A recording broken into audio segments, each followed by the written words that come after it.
Good morning, everyone. Welcome to our worship service today, July 26th. Beautiful day God has blessed us with, and a great time to worship with fellow believers this morning. Before we get started with our worship, there's a couple of announcements I'd like to go over. As you've probably noticed when you came in, last week particularly, but this week it's looking much better. But the church is being painted. In that process, there's scraping, sanding, priming, and that's where we're at right now. It's primed, and this coming week it should be painted if the weather is good, so we look forward to that. There's a fellowship meal that's coming next Sunday, August 2nd, so if you're able to bring something to share, that would be excellent. All are welcome, and it's always a good time of fellowship, so if you can remember to put that on your calendar, that would be great. The nursery is staffed. It's downstairs. It's for little ones under 5, so if you need that service, please take advantage of that. We've got it all set up, and the staff is there, so if you need it, please use it.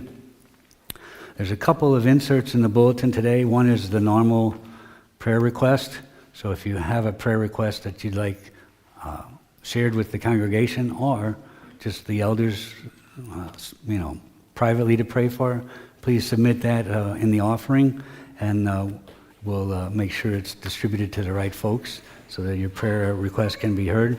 And there's also a smaller sheet like this that addresses the status of our finances.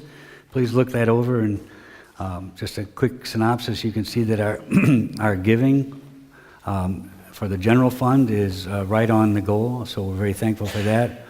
Our expenses are a little bit above the goal of exceeded what we wanted to budget for expenses, but that's because we've been blessed with additional funds and we can tackle a couple of other projects. So that's there's nothing bad there. It's all good. So please look that over, and we thank you for your faithful giving.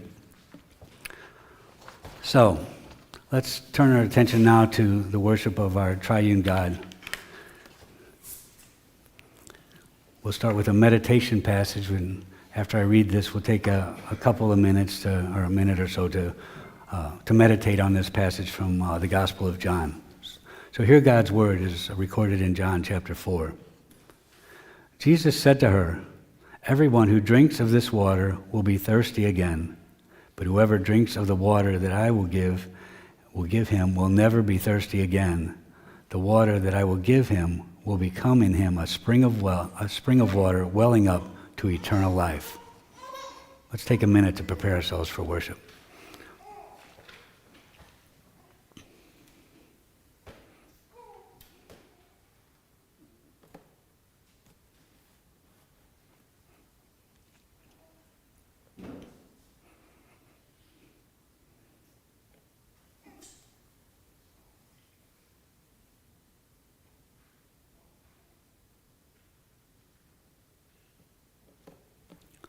If you could stand now for our call to worship.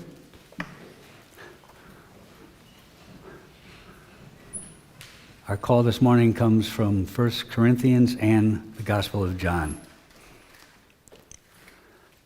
"For I do not want you to be unaware, brothers, that our fathers were all under the cloud, and all passed through the sea, and all were baptized into Moses in the cloud and in the sea, and all ate the same spiritual food, and all drank the same spiritual drink. For they drank from the spiritual rock that followed them, and the rock was Christ, who cried out, 'If anyone thirst, let him come to me and drink.'" Let's bow our heads and go to the Lord in prayer as we open our service. Heavenly Father, we thank you so much for this time to worship you today. We praise you for the way you have called us out of darkness to yourself. You've adopted us into your family. And we just pray, Lord, that as we worship you today, your Spirit would guide us, and that what we do would be glorifying to you. And we pray this all in your Son's name. Amen. So let's go to our hymnals, and we'll sing our doxology, hymn number 731.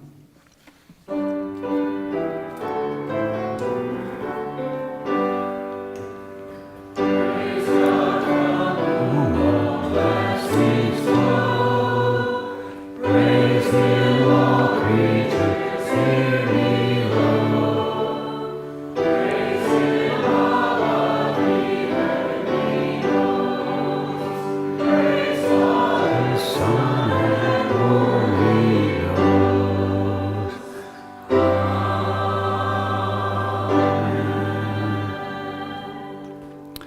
Hear these words from the book of Isaiah.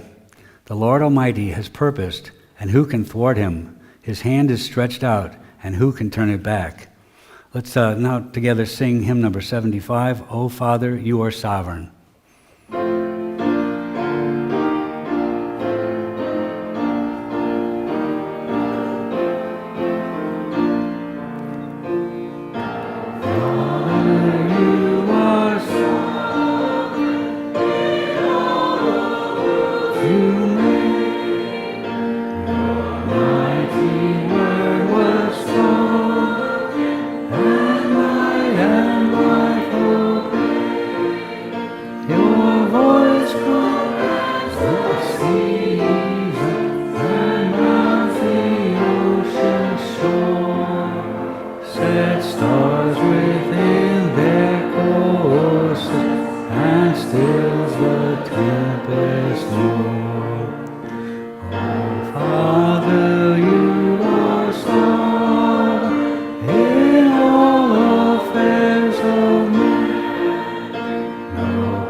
Please be seated.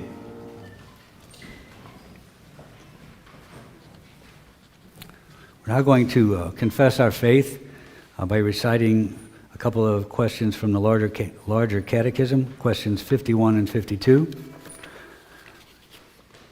The question and the answers will be on the screens. I'll read the question and then we will all recite with the answer. So question 51, what was the estate of Christ's exaltation? The estate of Christ's exaltation comprehends his resurrection, ascension, and sitting at the right hand of the Father, and is come again and judge the world. Question 52. How was Christ exalted in his resurrection?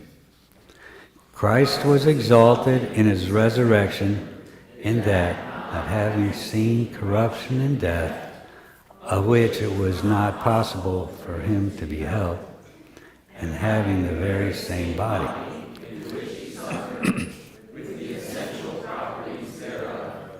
but without mortality and other common infirmities belonging to this life, really united to his soul. He rose again from the dead the third day by his own power, whereby he declared himself to be the Son of God, to have satisfied divine justice, to have vanquished death, and him that hath the power of it, and to be Lord of the living and dead, of all which he did as a public person, the head of his church, for their justification, quickening in grace, support against enemies, and to assure them of their resurrection from the dead at the last day.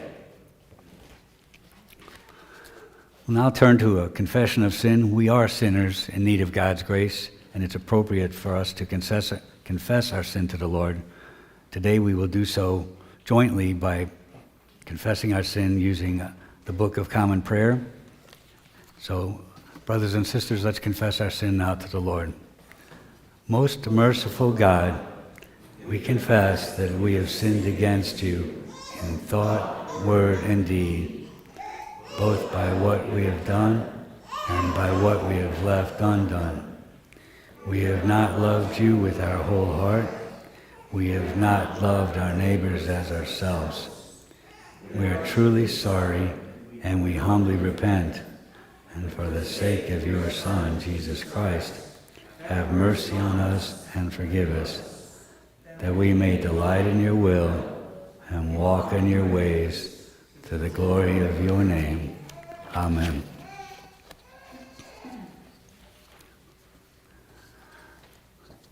This morning, our promise of forgiveness of our sins comes from the book of Jeremiah, chapter 17. So hear God's word addressing his promise to forgive our sins. O Lord, the hope of Israel, all who forsake you shall be put to shame. Those who turn away from you shall be written in the earth, for they have forsaken the Lord, the fountain of living water. Heal me, O Lord, and I shall be healed. Save me, and I shall be saved, for you are my praise. We thank the Lord for his promise of forgiving us from the sins that we are prone to commit. So let's now stand, and we'll sing together hymn number 339, For Your Gift of God the Spirit. Hymn number 339.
You may be seated.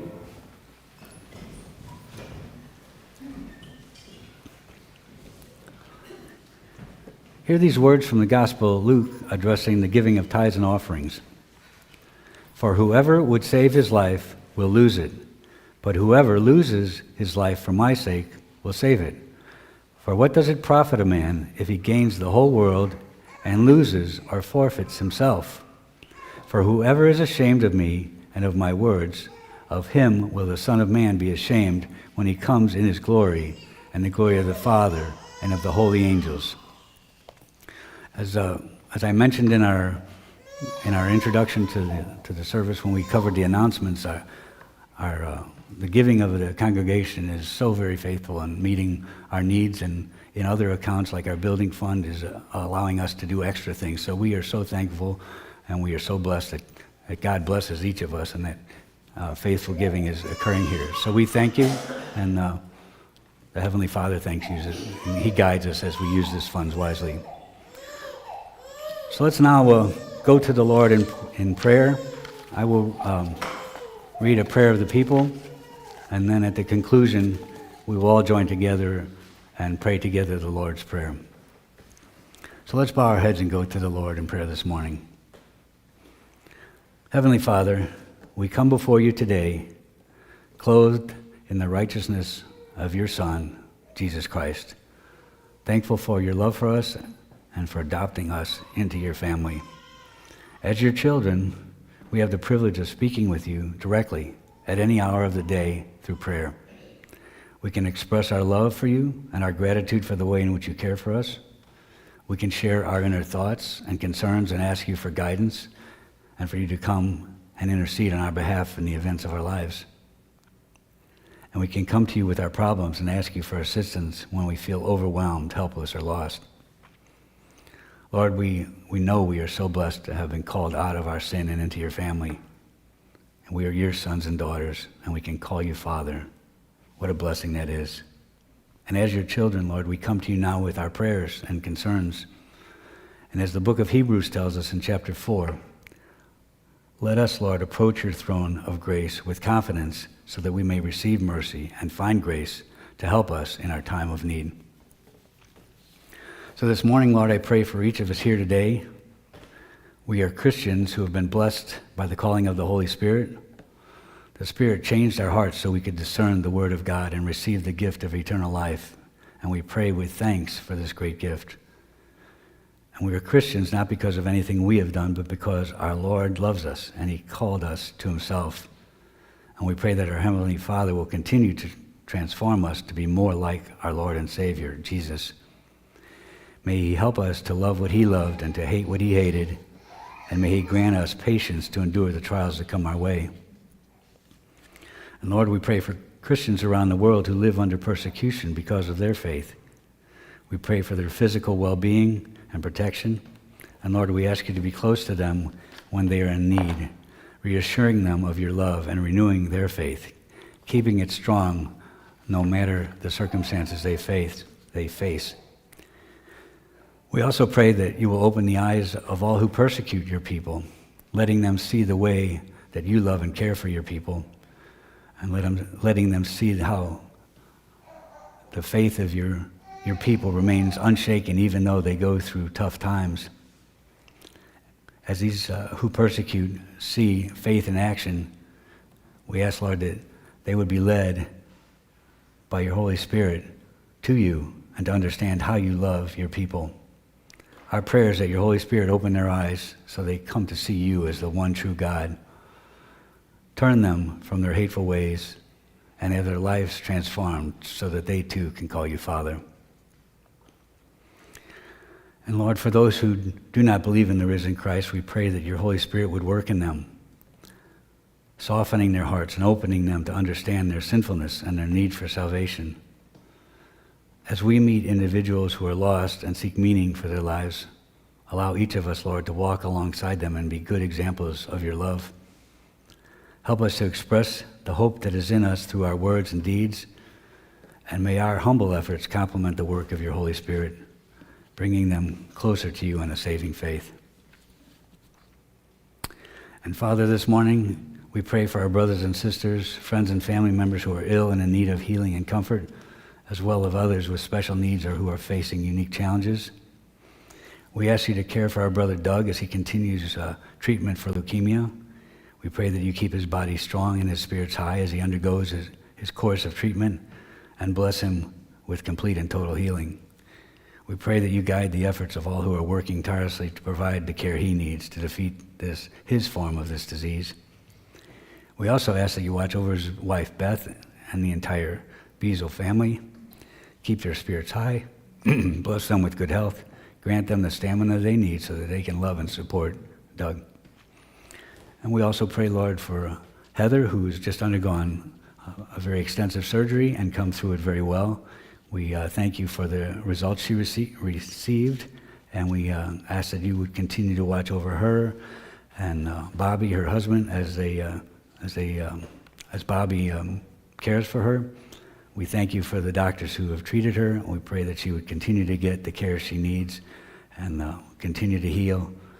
She's at home, and we pray that she would be well taken care of there, and we thank you so much for the good outcome from her surgery. We also raise in prayer our sister Joanne, as she will be undergoing medical procedures in the coming months.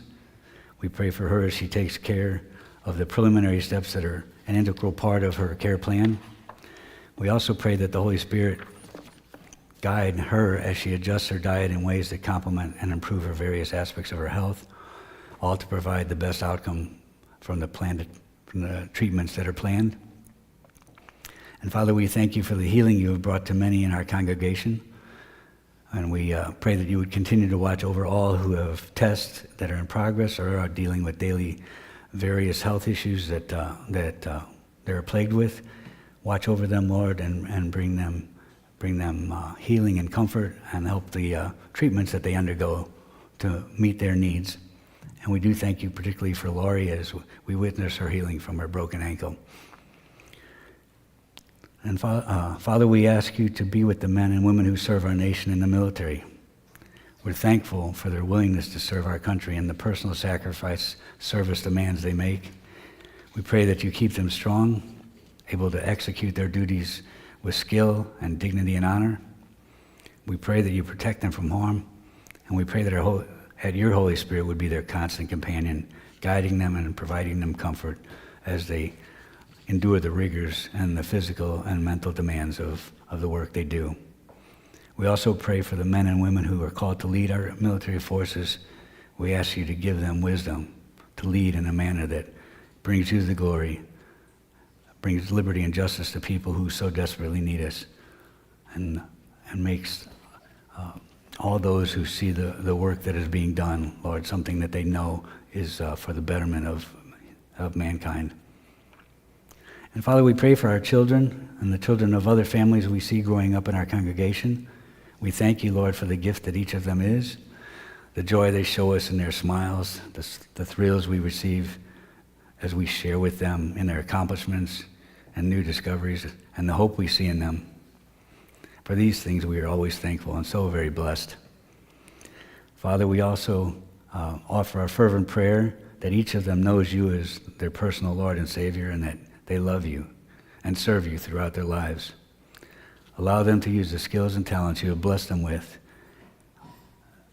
so that they can raise families, they can bless others, they can honor the people that they work for by good use of their skills that you've blessed them with, and in so many ways bring glory to you.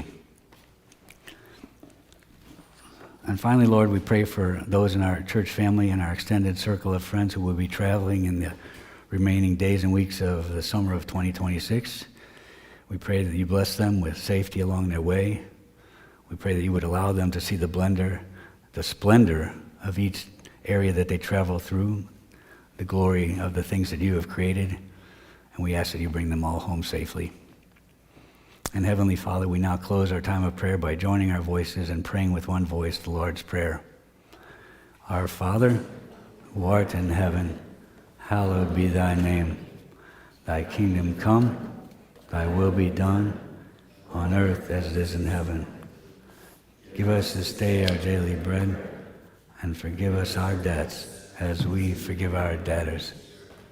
And lead us not into temptation, but deliver us from evil. Thine is the kingdom, and the power, and the glory, forever and ever. Amen. Pastor Henderson will now come and read the passages from the Old and New Testaments and lead us through the book of John.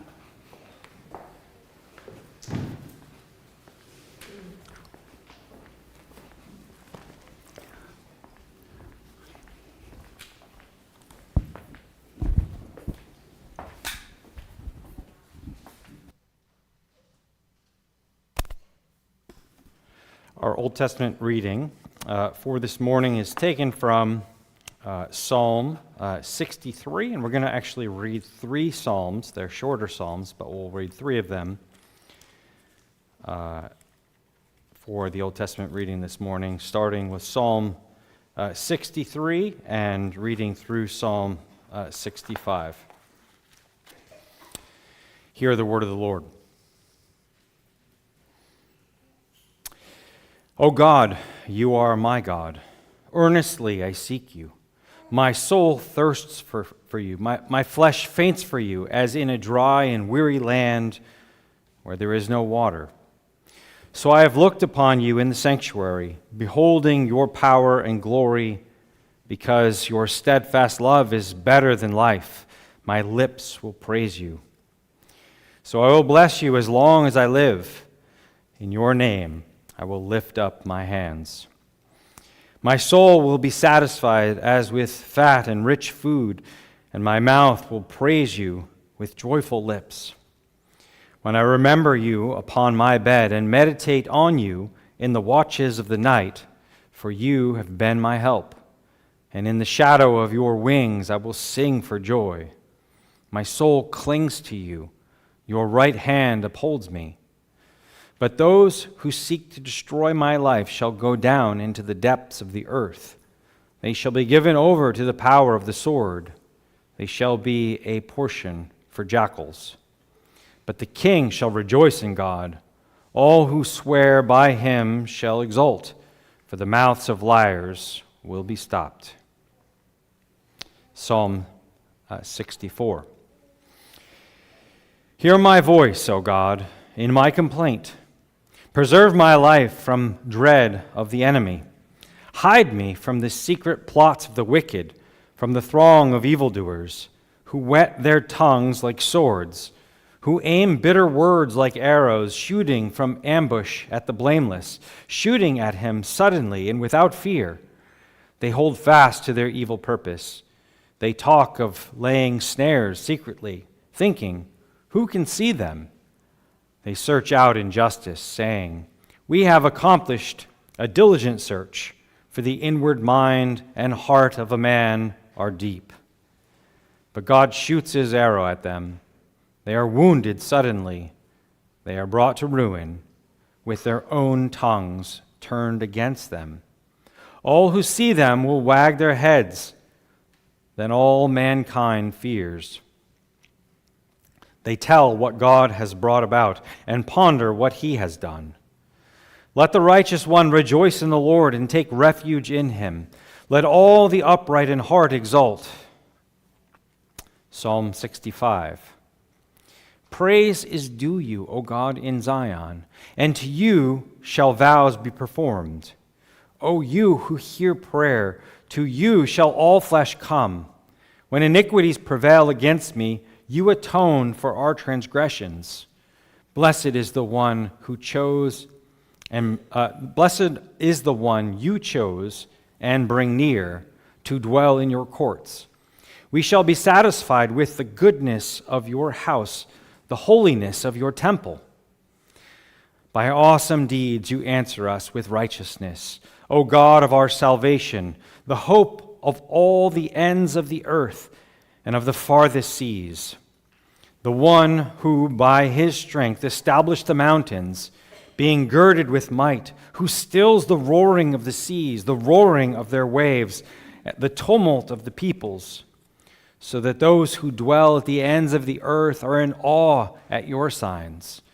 You make the going out of the morning and the evening to shout for joy. You visit the earth and water it. You greatly enrich it. The river of God is full of water. You provide their grain, for so you have prepared it. You water its furrows abundantly, settling its ridges, softening it with showers, and blessing its growth. You crown the year with your bounty. Your wagon tracks overflow with abundance. The pastures of the wilderness overflow. The hills gird themselves with joy. The meadows clothe themselves with flocks. The valleys deck themselves with grain. They shout and sing together for joy.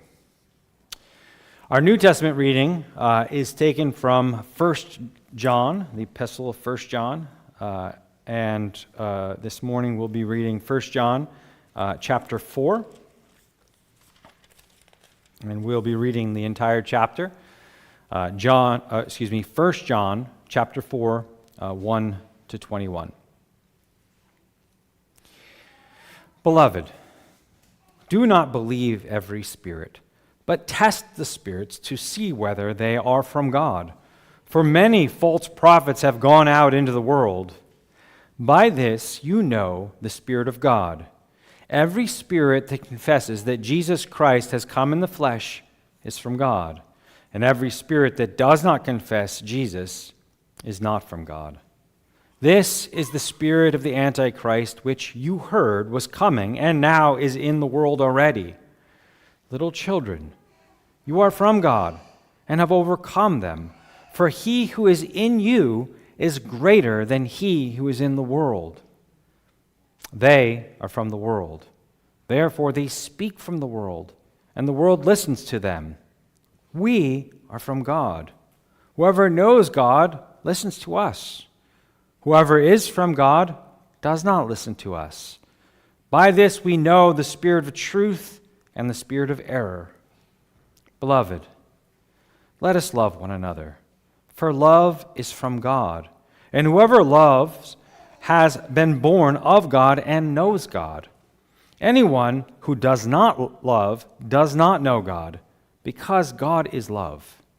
In this, the love of God was made manifest among us, that God sent his only Son into the world, so that we might live through him. In this is love, not that we have loved God, but that he loved us and sent his Son to be the propitiation for our sins. Beloved, if God so loved us, we also ought to love one another. For no one has ever seen God, but if we love one another, God abides in us, and his love is perfected in us. By this we know that we abide in him, and he in us, because he has given us his Spirit. And we have seen and testify that the Father has sent his Son to be the Savior of the world. Whoever confesses that Jesus is the Son of God, God abides in him, and he in God. So we have come to know and to believe the love that God has for us. God is love, and whoever abides in love abides in God, and God abides in him. By this is love perfected with us, so that we may have confidence for the day of judgment, because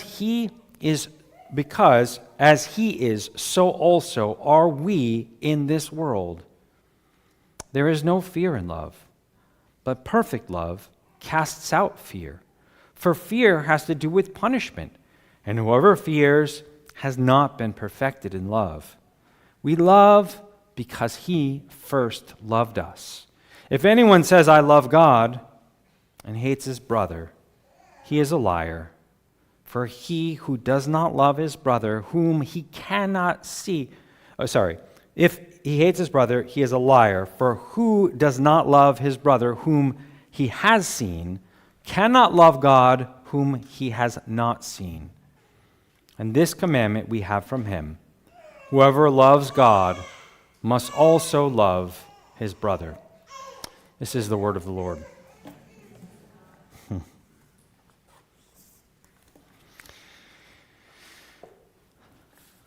We are in a series going through the Gospel of John. It's a delightful gospel in which we're regularly each Sunday morning able to look at a portion of the Gospel of John. We've made it into the second half of chapter 7 this morning. And to give us a quick recap, the first portion of chapter 7 had one primary point, one primary lesson that the whole of the first 24 verses were making, and it was this: do not judge by mere appearances, but judge with right judgment. Those who are looking at Jesus are seeing all kinds of physical attributes, all kinds of things they can identify on the surface, and they're stopping on the mere surface of things. And they're not judging according to what God has said. They're not judging according to God's purposes or God's wisdom, and they're called to judge with right judgment. And the more important the matter, the more important the judgment is. And chapter 7 begins by asking the readers to judge with right judgment. That's what Jesus is telling them.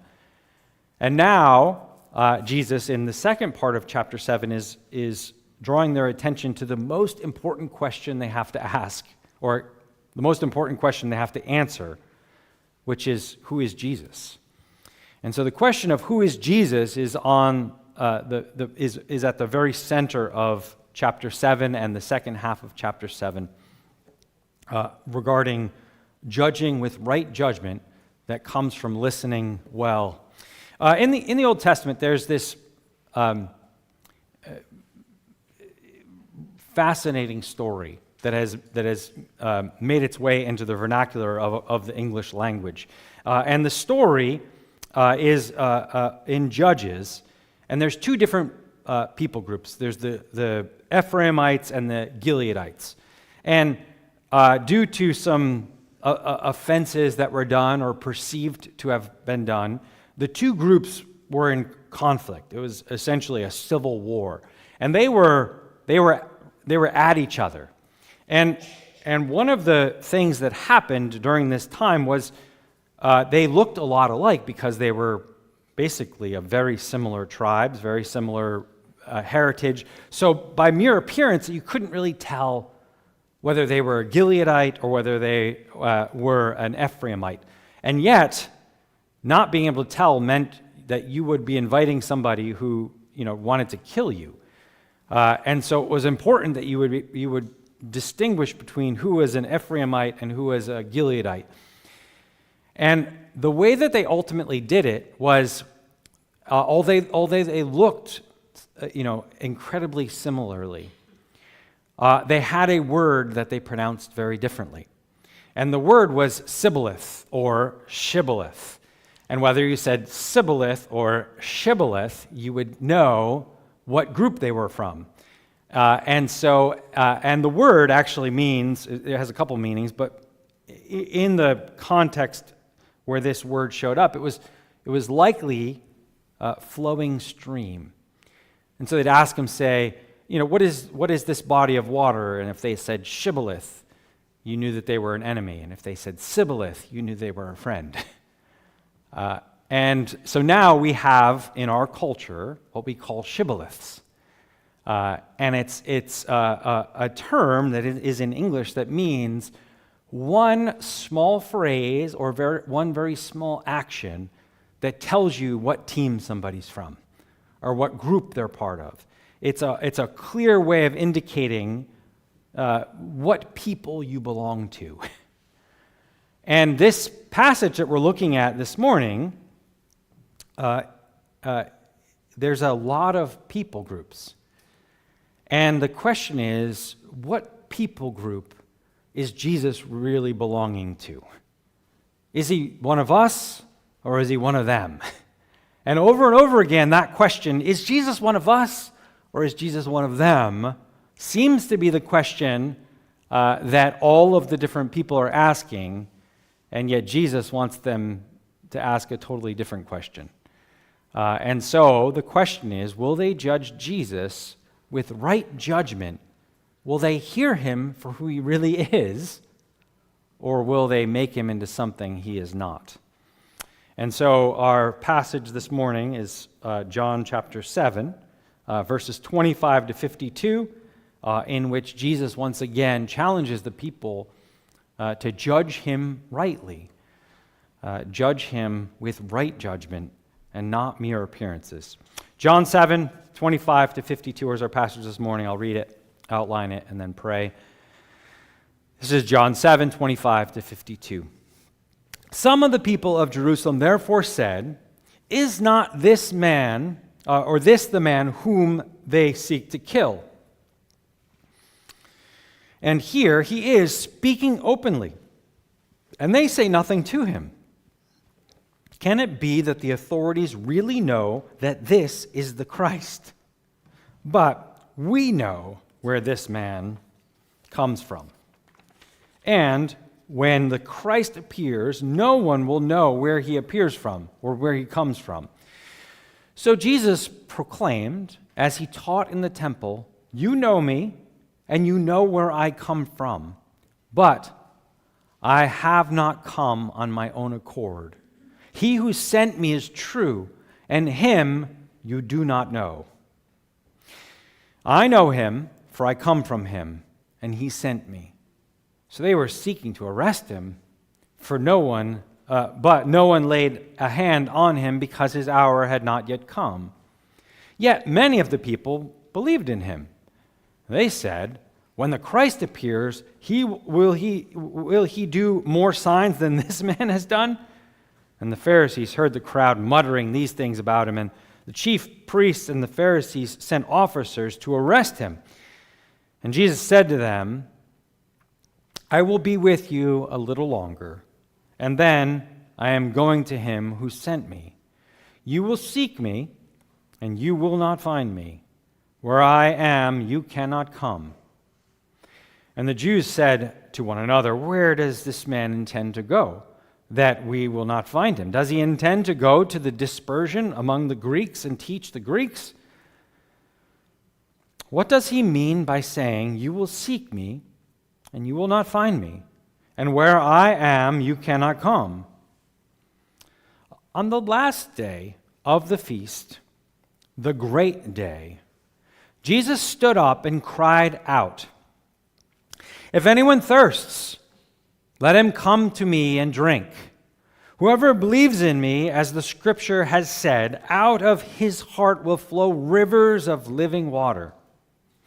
Now this he said about the Spirit, whom those who believed in him were to receive. For as yet the Spirit had not been given, because Jesus was not yet glorified. When they heard these words, some of the people said, "This really is the prophet." Others said, "This is the Christ." But some said, "Is the Christ to come from Galilee? Has not the scripture said that the Christ comes from the offspring of David and comes from Bethlehem, the village where David was?" So there was a division among the people over him. Some of them wanted to arrest him, but no one laid hands on him. The officers then came to the chief priests and Pharisees, who said to them, "Why did you not bring him?" And the officers answered, "No one ever spoke like this man." And the Pharisees answered them, "Have you also been deceived? Have any of the authorities or Pharisees believed in him? But this crowd that does not know the law is accursed." Nicodemus, who had gone to him before, and who was one of them, said to them, "Does our law judge a man without first giving him a hearing and learning what he does?" They replied, Are you from Galilee too? Search and see that no prophet arises from Galilee. So this is a long passage with a lot of different characters asking lots of questions. But the theme that holds the first portion of this passage together is there's a range of unbelief that's being expressed here. And it's being expressed from all different angles. And we see that unfolding in the beginning in what I'm calling the language of unbelief. That they have not yet settled on who Jesus is, and they have not yet put their trust in him. Secondly, we see that Jesus, on the great day of the great feast, says these mysterious words where he says, "If anyone thirsts, come to me and drink," which is saying far more than it appears to a modern reader. And so he's speaking in a way in which he is requiring them to have faith and put their faith in him, but he's also offering them life. And so it's a voice that requires faith and offers life. And then lastly, we end with the language of faith, in which the call here is for those who have heard Jesus say, "Come to me and drink." The challenge here is, will you believe him? And the people who are responding to him saying this don't seem like they largely do believe, or they're at least wrestling with it still. And yet, the language of faith is here, and we are called here to hear the voice of Christ, to believe, and to be blessed by him with life. And so, hearing his voice is the last portion. So the language of unbelief, the voice that offers life and faith and requires faith, and the language of faith, or another way to say that is hearing the voice of Christ. Let's pray, and we'll look at these three things. Let's pray. Lord, I do pray that in the unfolding of this narrative, as we listen to the words of our Lord, that we would be quick to listen, slow to come to our own conclusions, slow to be angered by things that might seem initially offensive, but that we would become wise under the care and discipline of your true, good, and beautiful word. Please speak, for your servants are listening. We pray this in Jesus' name. Amen. So the language of unbelief, the question here is, who is Jesus? And so he's just told all of his listeners to judge with right judgment. And now the question is, what are you going to make of Jesus? And the more important the question, the more important it is to have good and right judgment. And there's no question that's more important than understanding who Jesus is. And so here, just as he has told them to judge with right judgment, it says, "Some of the people of Jerusalem therefore said, 'Is not this the man whom they seek to kill? And here he is speaking openly, and they say nothing to him. Can it be that the authorities really know that this is the Christ?'" And so they're looking at the situation, they're evaluating the situation, they're seeing what Jesus is doing, and they're coming to the conclusion that maybe the leaders have come to conclusions that they're not telling us. Like there's a growing suspicion among the crowds that there's something going on behind the scenes here.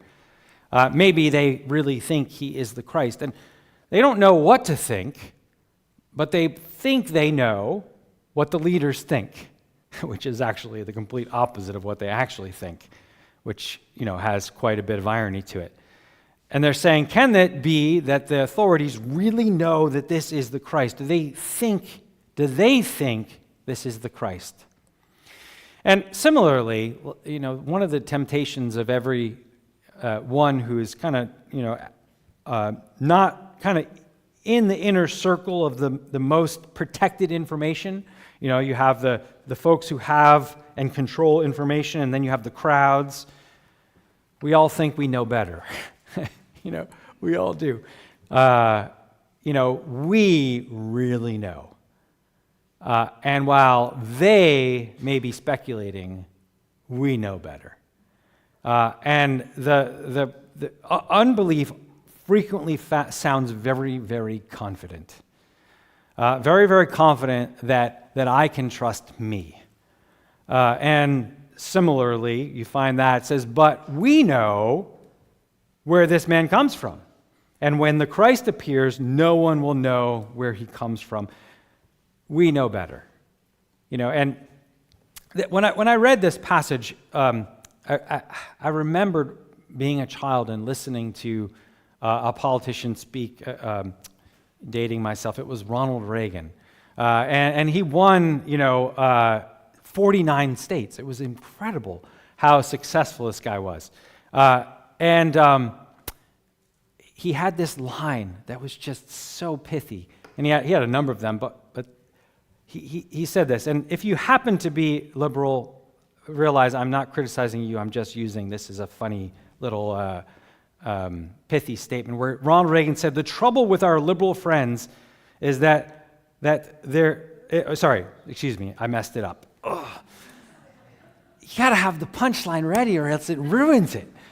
So the trouble with our liberal friends is not that they're ignorant, it's just they know so much that isn't so. And I thought, that is so good. I wish he was, it's like I love it when pithy people make fun of people who I don't identify with. When they make fun of my people, I'm like, but that was witty. And it's witty because we all know that there are times when we're very confidently wrong, where we think we know things that we don't really know. And it's easy to make fun of other people that are like that, but you really can't point the finger at other people without realizing that you're prone to the same thing. That frequently we have confidence in things that just aren't so. And you don't know which ones they are, and yet you know that they're probably there. And these people are so confident that they know Jesus cannot be the Christ. He cannot be the Christ because we know that when the Christ comes, there's going to be a mystery to it. And we know this guy. We know his father and his mother. We know his brothers. We know he's from Galilee. None of the pieces are lining up. And of course, we know as readers of the gospel 2,000 years later who have the full revelation that the apostles put together for us, we know he was really born in Bethlehem. And we know he wasn't only born in Bethlehem, but he was conceived by the Holy Spirit. We know that his real origin isn't in Bethlehem, but heaven. that it's the Father who sends him not just from a historic moment in time, but from all eternity. We know that there are parts about the Messiah that are clearly unknown, that he's mysterious and greater than our best expectations, but they think they know, and they just don't. And the unbelief sometimes looks very confident and yet doesn't, and yet knows so much that just isn't so.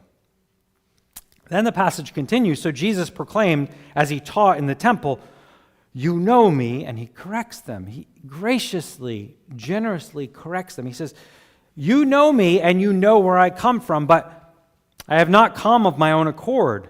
He who sent me is true, and him you do not know. I know him, for I come from him, and he sent me." And again, in this passage, beginning in chapter 6 and flowing all through chapter 6 and now through chapter 7, over and over and over, Jesus is telling the same thing, and it just isn't getting through their deaf ears. I have come from the Father. I have come from heaven. And while you do see an earthly origin, that's not really where I come from. I've actually descended to you, but I come from heaven. And that grand declaration of I'm from heaven is so hard to believe about somebody who you saw grow up, who talks with a Galilean accent, who is from a backwoods town and doesn't have the right pedigree. And you look at him and he seems not impressive enough. And in fact, he's way more impressive than they realize. And yet they don't see it. They just see an ordinary guy. In fact, not even an ordinary guy, kind of an inferior guy. Somebody who's not from the important places. Somebody who hasn't received the right kind of education. Somebody who clearly doesn't have adequate status to be talking the way he's talking. And not only is he just talking as if he has great status, he's talking as if he's the one who bestows the status. Who does this guy think he is the way many of the people react. Who does he think he is? And you can say that in a derogatory way, or you could say that in an inquisitive way, right? You know, what do you think about yourself? Or you can say, who do you think you are? And if you say it the second way, what you mean by that is, I know who you are, and you're not as great as you think you are. And many of them, in fact, all of them, don't realize who he really is, and their best guesses fall way short. Because even as they use the right language, they don't know the right meaning.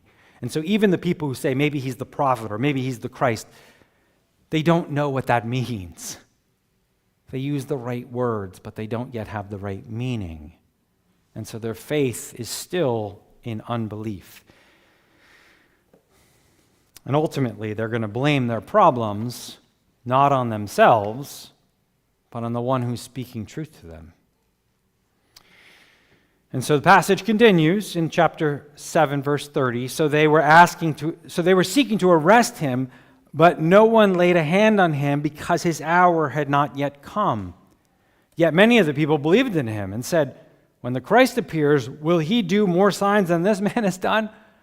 This man seems like he might be the guy. Some are wondering, some are believing, at least in part, and yet others want to arrest him because he is causing what they think division.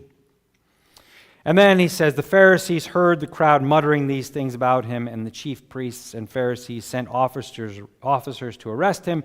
And Jesus said, I will be with you a little longer, and then I am going to him who sent me. You will seek me, you will not find me. Where I am, you cannot come. And so he's telling them, this is who I am. But they can't hear it because all they can think about is what they have experienced thus far, and the outer edges of their imagination are too finite. And the outer edges of their imagination he's going to go somewhere far away.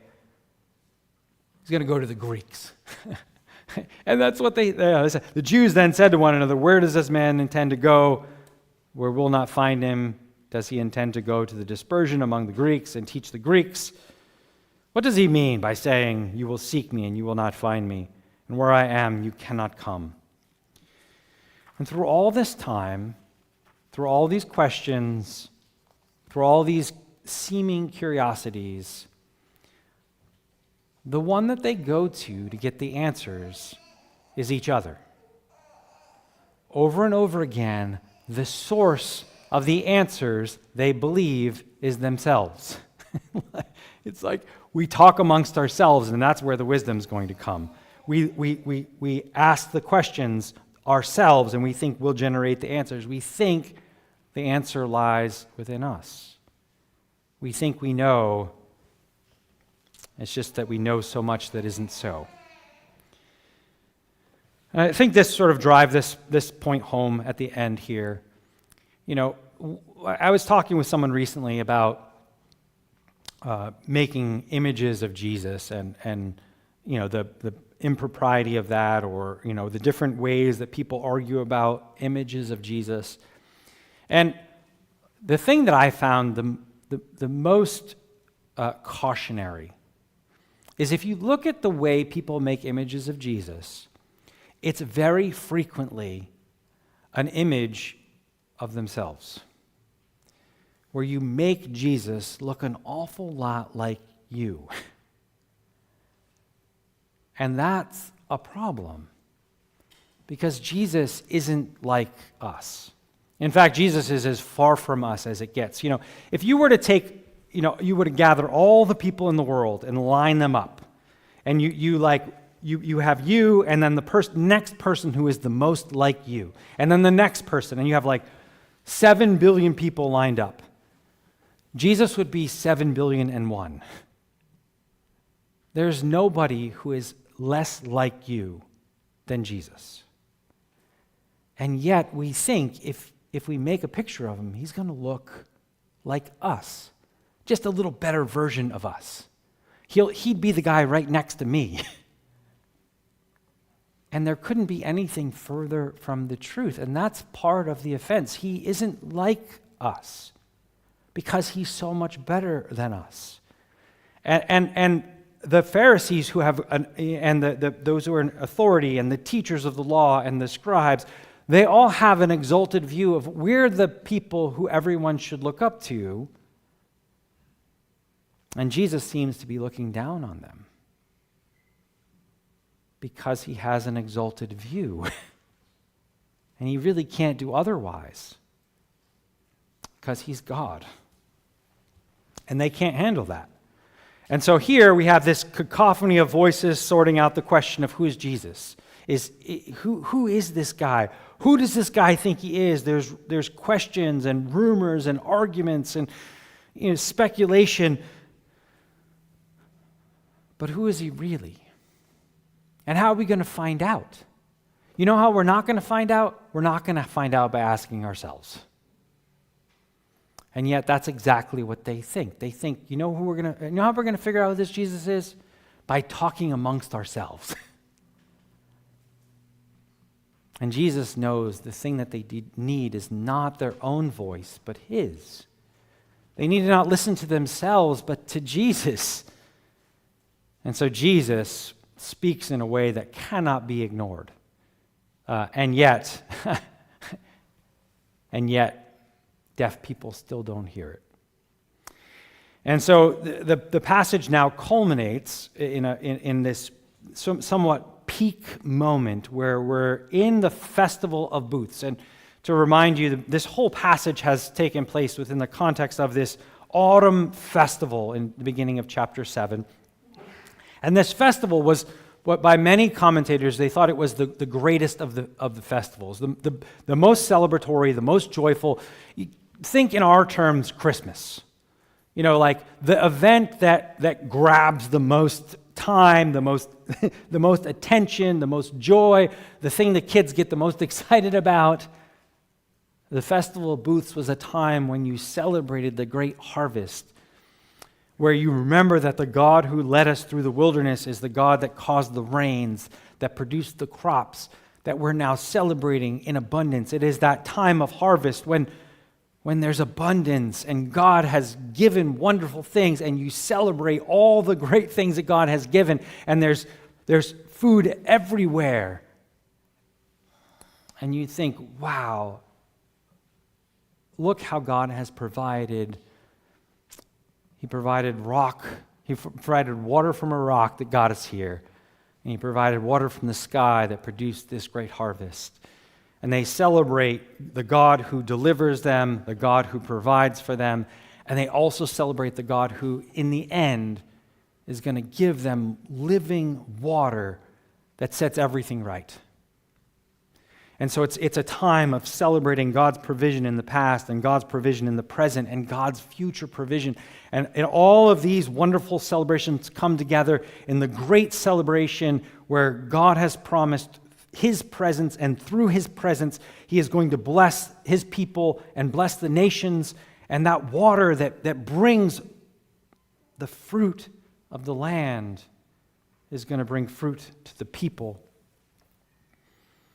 And Jesus says John records Jesus saying, on the last day of the feast, that is the Feast of Booths, the great day, Jesus stood up and cried out, "If anyone thirsts, let him come to me and drink.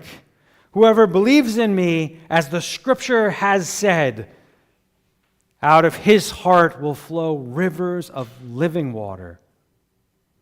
Now this he said about the Spirit, whom those who believed in him would receive. For yet the Spirit had not yet been given, because Jesus was not yet glorified.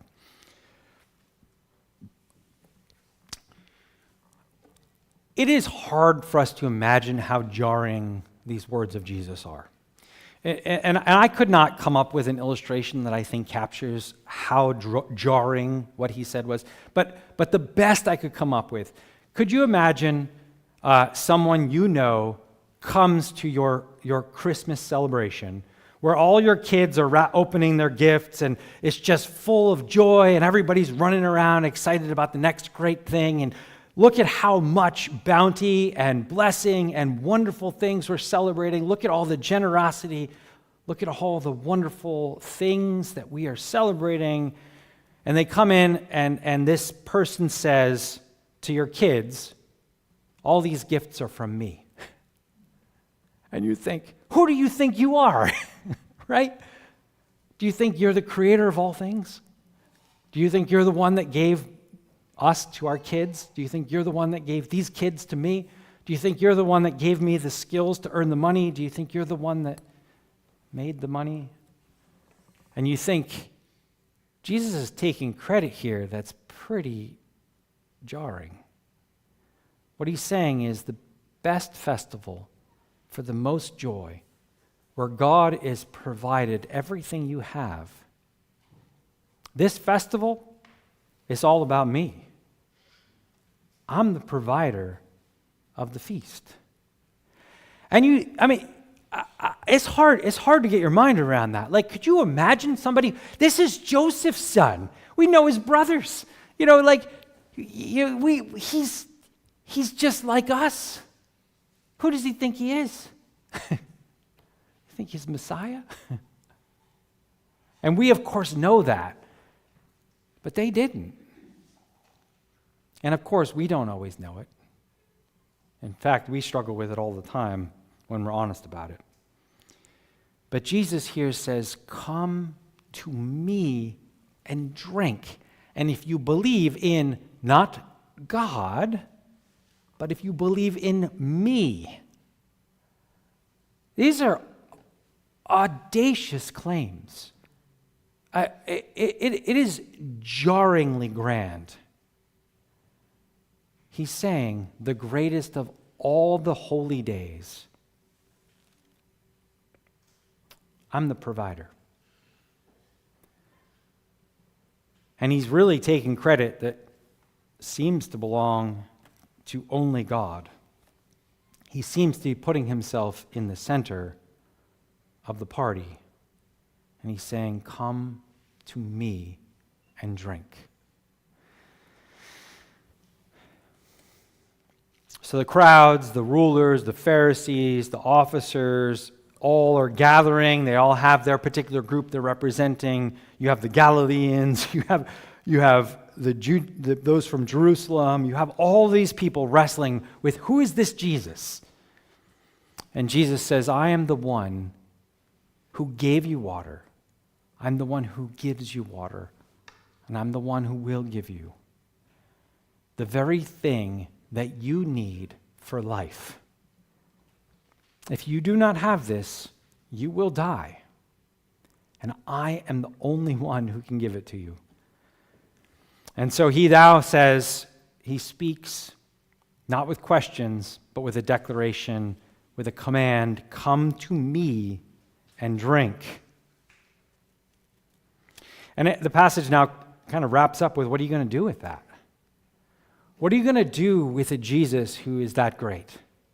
A Jesus who's greater than the very edge of your imagination, the very edge of the universe of your thought world, in which he is so far greater than your best imaginations that your best understanding of him is just in part. And all of these people think they know. And rather than going to the fount of all wisdom, they go to themselves. our people really know. We really know. I really know. And yet Jesus is the only one who knows. He knows the Father, and they do not. There's no one more unlike you. There's no one more unlike me than Jesus. And that's hard because we really want Jesus to kind of give us a pat on the back about how great we are, how smart we are, how clever or powerful or generous, and don't we deserve the credit here, Jesus? And Jesus says, no, you don't. The credit goes to God, and it goes to God through me. And that's hard for people who are full of themselves. In fact, it's as offensive as it gets. And fortunately, Jesus doesn't want us to be full of ourselves, but to be full of the Spirit. And the Spirit is a lot like Jesus. In fact, it doesn't get more like Jesus than the Spirit. And so the passage continues with, what are you going to do with this Jesus who's just said the feast, the greatest feast here, the one that brings you the most joy, that celebrates God's provision in the clearest way, that he gave water, he gives water life, and I am the water of life, and you're going to overflow with that water if you just believe in me. And he says, when they heard these words, some of the people said, this really is the prophet, and others said, this is the Christ, and some said, is the Christ to come from Galilee?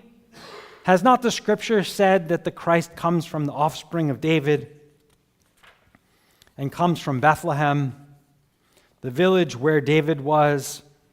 So there was a division among the people over him.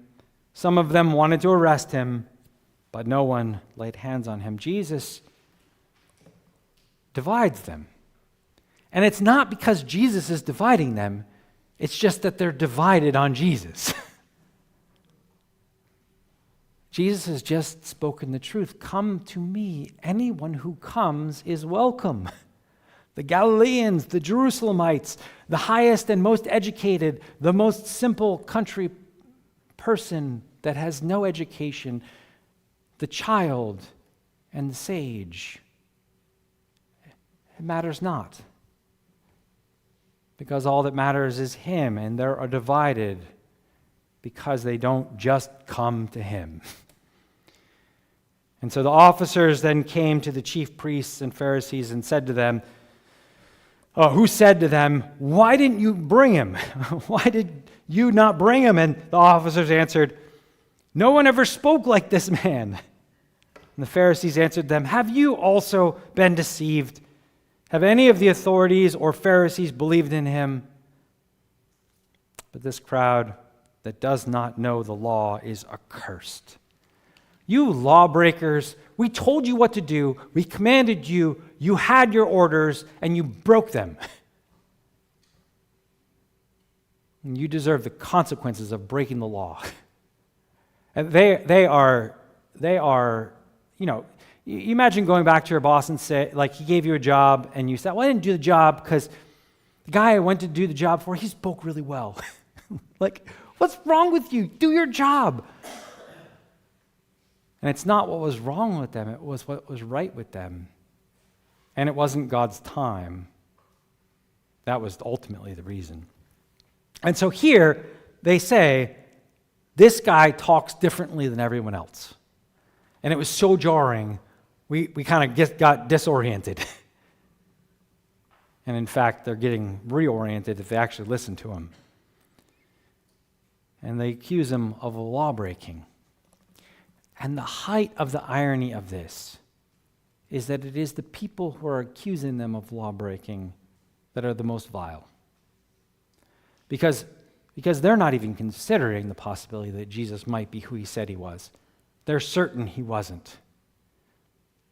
They weren't ignorant, they just knew so much that wasn't so. They were certain that the hope of the people of God rested in them. If you need hope, you come to me. No, you come to us. We're the ones who control God. And at the end, like here, they Nicodemus confronts them. He says, Nicodemus, who had interacted with Jesus in chapter 3 of John, who had gone to him before and who was one of those who were wondering who Jesus was and had commanded his arrest, does our law judge a man without first giving him a hearing and learning what he does? And they replied, "Are you from Galilee too? Search and see that no prophet arises from Galilee. We don't care what he said. He's not one of us." We don't care what the law says. We don't care what God says. He's not like us. And at the end of the day, that is one of the very greatest threats to your spiritual life. One of the greatest threats to our spiritual life. And it's this. It's to be that kind of church, to be that kind of Christian community that thinks you're better than everyone else because of you. We aren't like those other churches. We're a church that believes in grace. And yet I just did it. We're not like them. We're the people who believe in grace.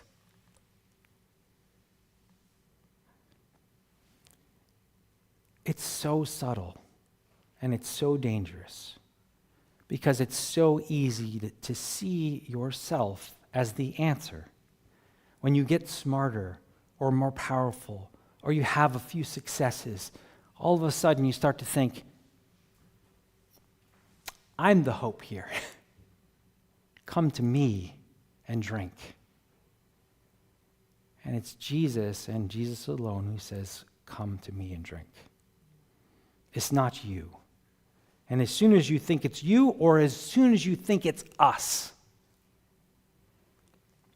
you've done exactly what's being criticized here. It's not you, it's not us, it's certainly not me, but it is him. And the beauty of this is that while there's no one that's more unlike you, there's no one more unlike us than Jesus, by the power of the Spirit that he gives us that's just like him, he makes us like him. Except we don't call people to ourselves, we call them to him. And we're merely his representatives. We're people who found a spring to drink at, and we're pointing others to it. We're not the spring, but God, by his grace, has shown us that he is. And when you point not to yourself, but to him, you do become part of the answer. And in fact, Jesus says here that if you come to me and you believe in me and you put your hope in me and not in yourself, by the power of the Spirit, there will be water that comes not only into you, but out of you and waters the nations. You become part of the answer, not because of you, but because of he who is at work in you. Not because you are like him, but because he is making us like him. He who is in you is greater than he who is in the world. It is not me, but it is Christ. And it is Christ in me, the hope of glory. And on that last day of the feast, the great day, Jesus stood up and cried out, "If anyone thirsts, let him come to me and drink." And no one ever spoke like that man. Let's pray. Lord, we know that when your Spirit is at work in us, love and joy and peace and patience and kindness, goodness and faithfulness and gentleness and self-control spring up out of us, because the water that is watering us is Christ by his Spirit that lives in us. The hope is not us. The hope is you. And I pray that as we look at these crowds, the rulers and the Pharisees, as we look at the officers, as we look at the questions, as we look at the Galileans, as we look at those who say Sibboleth and those who say Shibboleth, that we would be those who believe in you. And that because we believe in you, the Spirit works in us, bearing fruit that wells up to eternal life. While we might not be naturally like Jesus, we are supernaturally like him because of your gracious work in us. And because it is your work, you are the one that gets the glory. May we never take it for ourselves.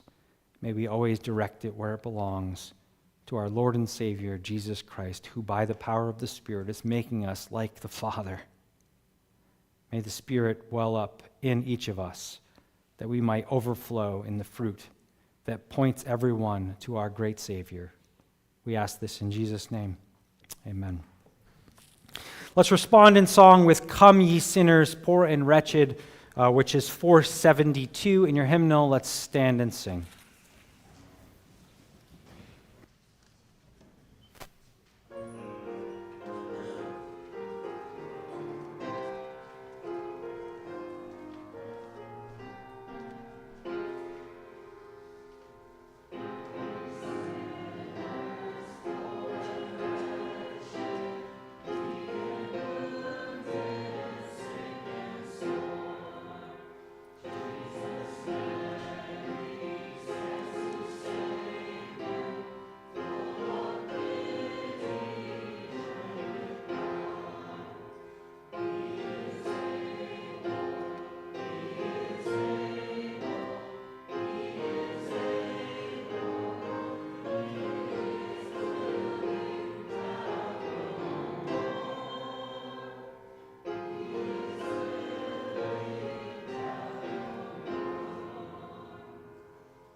Please be seated.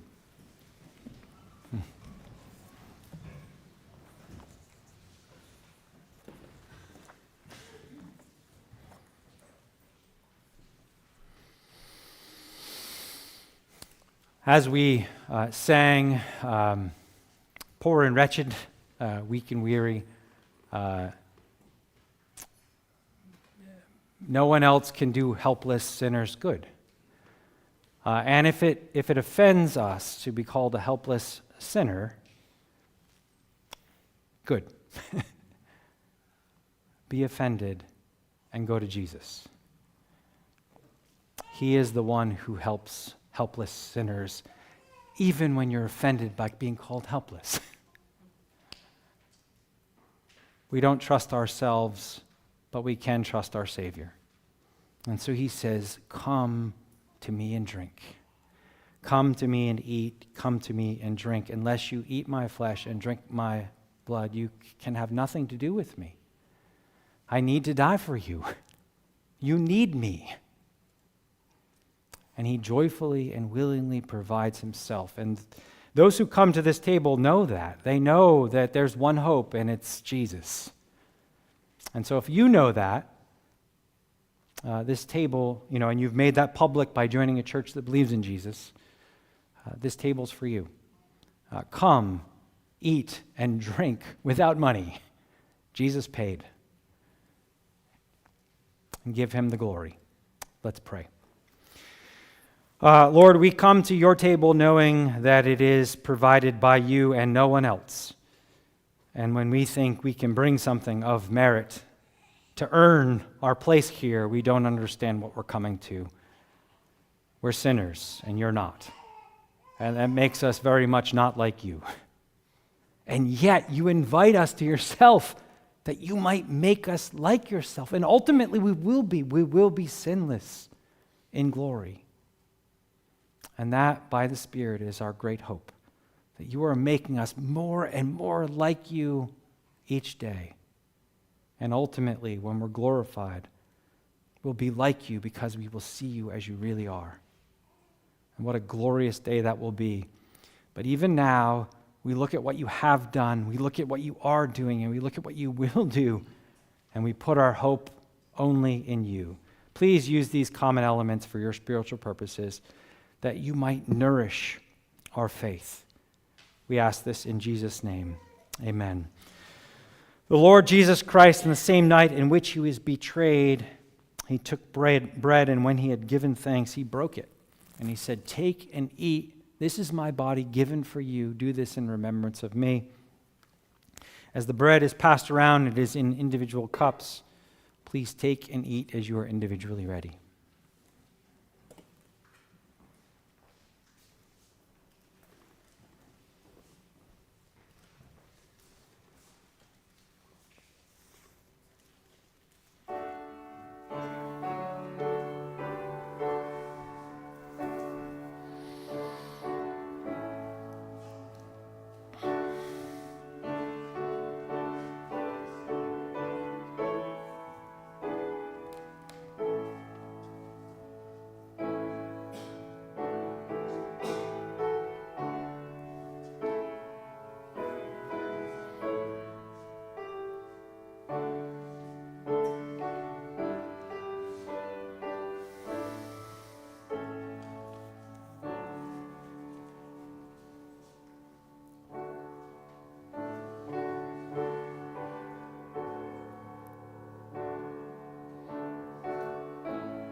In the same manner, he also took the cup, and having given thanks, he gave it to the disciples, saying, "This cup is the new covenant in my blood, which is shed for many for the remission of sins."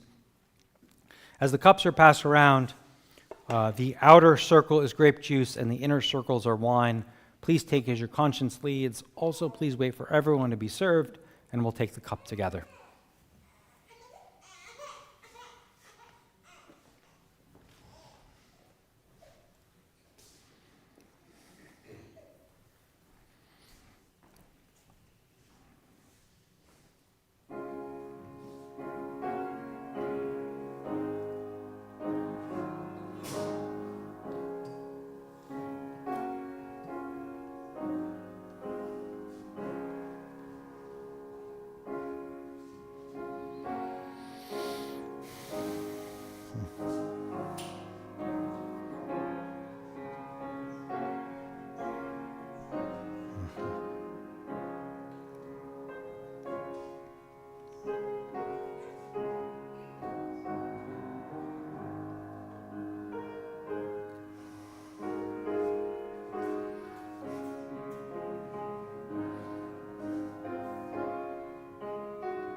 Once again, Jesus said, "This cup is the new covenant in my blood, which is shed for many for the remission of sins." Let's drink together.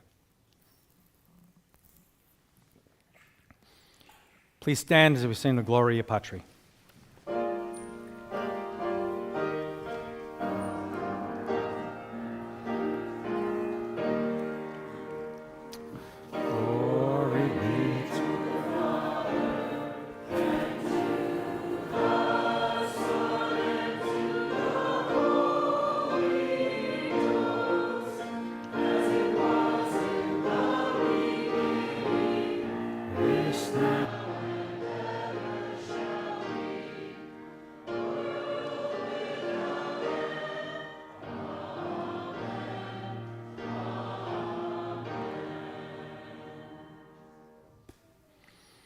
Our charge is taken from Acts 2, followed by the benediction. Receive the charge. And Peter said to them, "Repent and be baptized, every one of you, in the name of Jesus Christ for the forgiveness of your sins, and you will receive the gift of the Holy Spirit. For the promise is for you and for your children, and for all who are far off, everyone whom the Lord our God calls to himself." And with many other words he bore witness and continued to exhort them, saying, "Save yourself from this crooked generation." Receive the benediction. May our triune God renew in you a clear sense that you can trust Jesus. May you look to him and only him, and not to yourself. And by the power of the Spirit, may you be united to the Father who sent the Son. May you know and love our triune God today and forever for his glory. Amen. Let's sing together, "May the peace of God."